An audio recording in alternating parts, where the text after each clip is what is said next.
Fans. We're all a fan of something.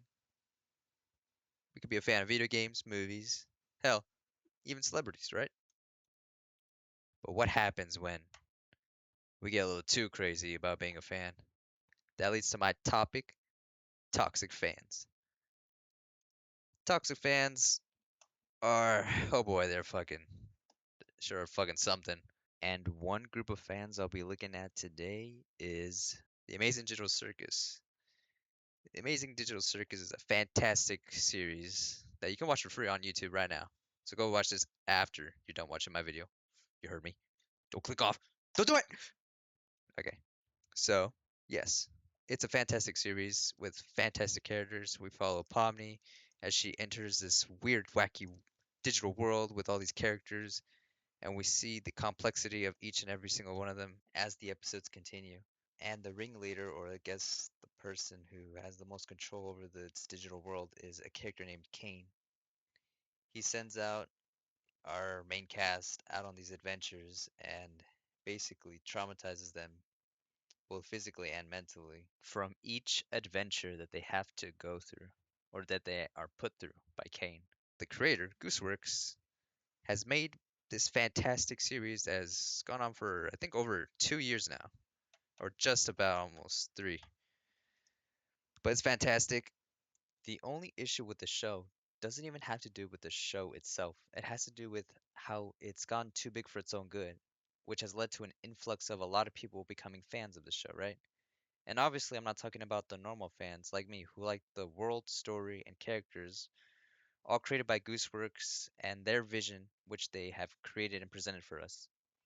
I'm talking about the quote unquote fans who are pushing their own narratives and headcanon about the show as fact, one of them being the main characters being Jax and Pomni, which Gooseworks has confirmed. But people don't like that fact because it's not aligned with their own headcanon. They probably want other characters to be the main characters. Or things like their sexuality and junk, which doesn't really matter at the end of the day, because who cares? That's not really the point of the show.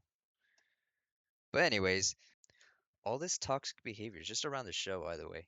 When it comes to Gooseworks and things like Twitter, it gets even worse as people are sending death threats and treating Gooseworks like trash for having a vision and direction over what Gooseworks wants from the show.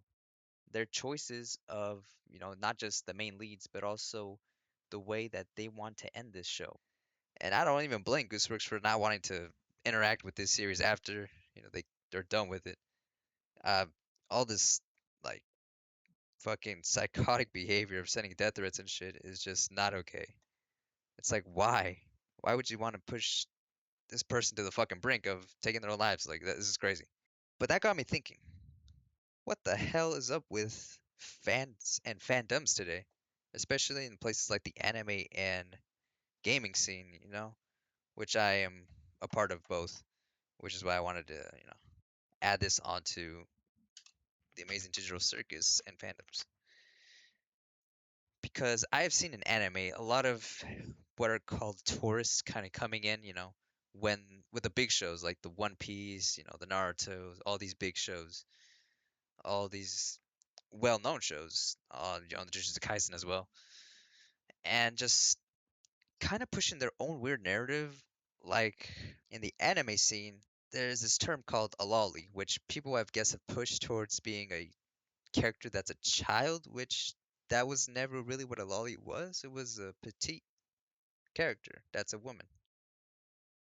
That's really it. That's a lolly, a petite character, or I guess like skinny. I guess is another word you can put to better understand what a lolly looks like. But people were just saying that lolly is a child, which no, that's never what that meant. And it's just really fucking stupid. Like why are we pushing the stupid narrative of lollies being children?